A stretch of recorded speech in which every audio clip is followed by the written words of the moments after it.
नमस्कार। कभी सोचा है कि हमारे इस ब्रह्मांड को मतलब एक विशाल तारे से लेकर हमारे हाथ में चाय के एक छोटे से कप तक हर चीज को कौन से नियम चलाते हैं। आज हम इन्हीं बुनियादी नियमों की दुनिया में उतरने वाले हैं। ये वो नियम हैं जो ऊर्जा, गर्मी और काम के हर पहलू को कंट्रोल करते हैं। जी हाँ, हम बात कर रहे हैं ऊष्मा गतिकी यानी थर्मोडायनामिक्स की। अच्छा, एक बहुत ही आम सी बात पर गौर करते हैं। एक गरम चाय का कप वो हमेशा ठंडा हो जाता है ना? पर क्या कभी किसी ठंडे पानी के ग्लास को अपने आप गर्म होते देखा है? नहीं ना। ये सवाल जितना सीधा लगता है, इसका जवाब उतना ही गहरा है। और ये जवाब हमें मिलता है थर्मोडायनामिक्स के सिद्धांतों से। चलिए इस पहेली को सुलझाते हैं। अब देखिए, ऊर्जा के बड़े बड़े नियमों में कूदने से पहले हमें एक बेसलाइन, एक बुनियाद बनानी होगी। और वो बुनियाद है तापमान का नियम। यहीं से थर्मोडायनेमिक्स का जीरोथ लॉ यानी शून्यवा नियम सामने आता है। अब ये शून्यवा नाम सुनने में थोड़ा अजीब लग सकता है। ऐसा इसलिए है क्योंकि इससे पहले और दूसरे नियम के बाद खोजा गया था, लेकिन ये इतना ज्यादा फंडामेंटल था, इतना बुनियादी था कि इसे सबसे पहले रखना ही पड़ा। तो इसकी औपचारिक परिभाषा क्या कहती है? देखिए, यह नियम कहता है कि अगर दो सिस्टम, मान लीजिए ए और बी, किसी तीसरे सिस्टम सी के साथ अलग अलग थर्मल इक्विलिब्रियम में है, तो वे एक दूसरे के साथ भी थर्मल इक्विलिब्रियम में होंगे। सुनने में थोड़ा मुश्किल लगा? चलिए इसे एकदम आसान बनाते हैं। तो ये थर्मल इक्विलिब्रियम या ऊष्मीय साम्यावस्था है क्या भला? सीधी सी बात है। जब दो चीजें एक ही टेम्परेचर पर होती हैं तो उनके बीच गर्मी का कोई लेन देन नहीं होता, सब कुछ बैलेंस में होता है। तो जीरोथ लॉ बस इतना कहता है कि अगर ए का तापमान सी के बराबर है और बी का तापमान भी सी के बराबर है, तो जाहिर है ए और बी का तापमान भी एक दूसरे के बराबर होगा। बस इतनी सी बात है। तो रोज की जिंदगी में ये सिद्धांत कहाँ काम आता है? हर उस जगह जहाँ थर्मोमीटर का इस्तेमाल होता है। जब हम थर्मोमीटर को किसी चीज से टच करते हैं तो वो उस चीज के साथ थर्मल इक्विलिब्रियम में आ जाता है, मतलब दोनों का टेम्परेचर एक हो जाता है। और बस थर्मोमीटर हमें उस चीज का टेम्परेचर बता देता है। इस जीरोथ लॉ के बिना तापमान को सही सही मापना नामुमकिन होता।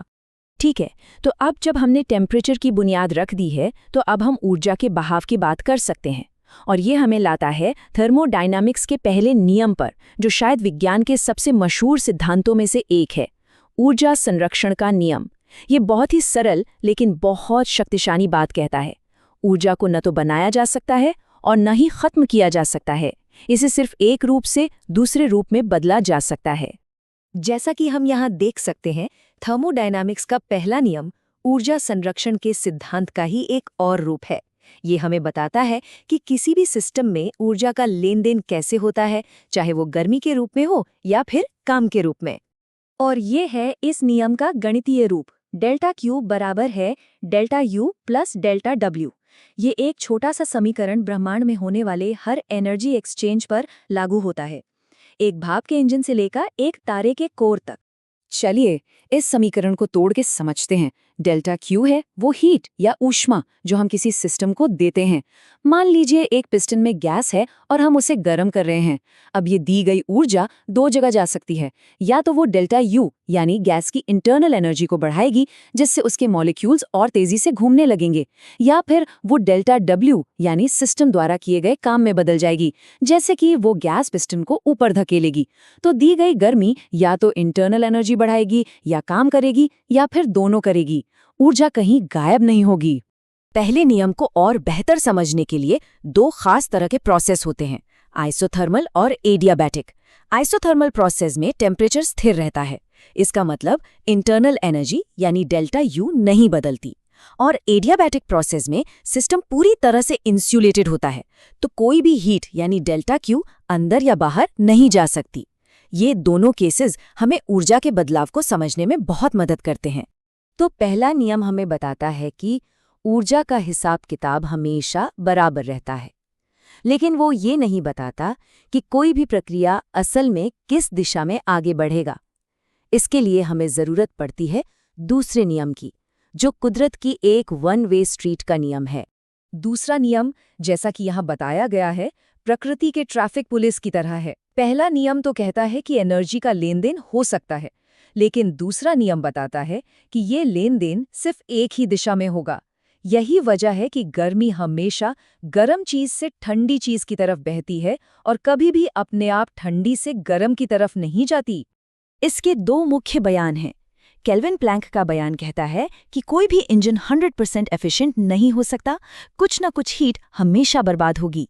और क्लाउजियस का बयान हमारे शुरुआती सवाल का जवाब देता है, हीट स्वाभाविक रूप से गर्म से ठंडे की ओर बहती है, इसकी उल्टी दिशा में नहीं। और यही नियम हमें ये भी बताता है कि क्यों समय हमेशा एक ही दिशा में आगे बढ़ता है। एक बार अंडे को फेंट दिया तो वो वापस पहले जैसा नहीं हो सकता। एक बार दूध चाय में मिल गया तो उसे अलग नहीं किया जा सकता। चीजें पलट नहीं सकती।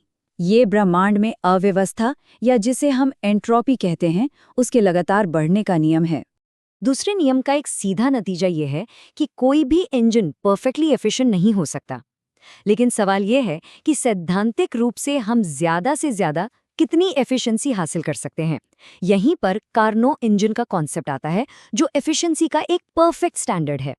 कार्नो इंजन एक काल्पनिक आदर्श इंजन है जो दो तापमानों के बीच काम करता है। जैसा कि यहाँ बताया गया है, कोई भी असली इंजन जो उन्हीं दो तापमानों के बीच काम कर रहा हो, वो कार्नो इंजन से ज्यादा कुशल नहीं हो सकता। ये फिजिक्स द्वारा तय की गई एक ऊपरी सीमा है, एक लिमिट है। और ये है उसकी एफिशिएंसी का फॉर्मूला। एफिशिएंसी, जिसे ईटा से दिखाते हैं, बराबर है 1 - T2/T1। ये छोटा सा फॉर्मूला हीट इंजनों की हकीकत को बड़े खूबसूरत तरीके से दिखाता है। आइए इस फॉर्मूले को समझते हैं। T1 है हॉट सोर्स का टेम्परेचर, जैसे इंजन का बॉयलर, और T2 है कोल्ड सिंक का टेम्परेचर, जैसे हमारा वातावरण। यहाँ ये याद रखना जरूरी है कि ये टेम्परेचर केल्विन में होने चाहिए। चलिए एक उदाहरण लेते हैं। मान लीजिए T1 है 600 केल्विन और T2 है 300 केल्विन। तो फॉर्मूले के हिसाब से एफिशिएंसी होगी 1 - 300/600, जो हुआ 1 - 0.5। इसका मतलब मैक्सिमम एफिशिएंसी हुई 0.5, यानी 50%। मतलब इस इंजन को दी गई कुल हीट का सिर्फ 50% ही काम में बदला जा सकता है। बाकी 50% बर्बाद होना ही होना है। यही है दूसरे नियम की लगाई हुई सीमा। तो हमने तापमान, ऊर्जा संरक्षण और प्रकृति के एक तरफा रास्ते, इन 3 शक्तिशाली नियमों को देखा है। चलिए अब इन सभी को एक साथ रखकर देखते हैं कि ये कैसे एक पूरी तस्वीर बनाते हैं। तो संक्षिप्त में, ज़ीरोथ लॉ टेम्परेचर की नींव रखता है। पहला नियम कहता है कि ऊर्जा का खाता हमेशा बराबर रहता है, न तो कोई फायदा न कोई नुकसान, बस रूप बदलता है। और दूसरा नियम खेल की दिशा तय करता है। ये बताता है कि चीजें हमेशा एक ही तरफ क्यों जाती हैं और क्यों 100% एफिशिएंसी सिर्फ एक सपना है। और ये सब कुछ हमें एक बहुत बड़े, बहुत ही गहरे सवाल पर लाकर खड़ा कर देता है। अगर दूसरा नियम कहता है कि ब्रह्मांड में अव्यवस्था यानी एंट्रोपी हमेशा बढ़ रही है, तो इसका आखिरी अंजाम क्या होगा? क्या हर तारा एक दिन बुझ जाएगा? क्या हर प्रोसेस रुक जाएगा? क्या ब्रह्मांड का अंतिम भाग्य एक ठंडी, शांत और बेजान जगह है जिसे हीट डेथ या ऊष्मीय मृत्यु कहते हैं? ये एक ऐसा गहरा विचार है जो थर्मोडायनामिक्स के इन्हीं सरल नियमों से सीधे निकल कर आता है।